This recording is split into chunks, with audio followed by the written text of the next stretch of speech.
ఏంది రుణమాఫీ వచ్చిందా? ఇక నాకేంది అందరికి వచ్చింది.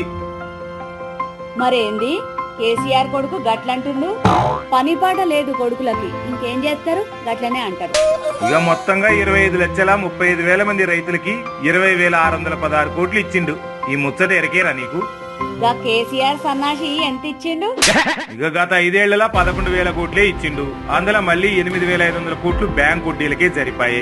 ఇంకేంది గాడిచ్చింది శాంతల చింతకాయ కాపోతే. దొంగ కొడుకులు వాళ్ళు అట్టనే అంటారు. కాంగ్రెస్ సర్కారోళ్ళు రైతు రుణమాఫీ కాదు, రైతు భరోసా కూడా ఇచ్చిర్రు. ఇంకేం చెయ్యాలి? ఇక మనం ఎప్పటికి కాంగ్రెస్ అంటేనే ఉండాలా. గదే ముచ్చట. మీరు కూడా గట్లనే ఉండాలి, గట్లనే ఉందాం.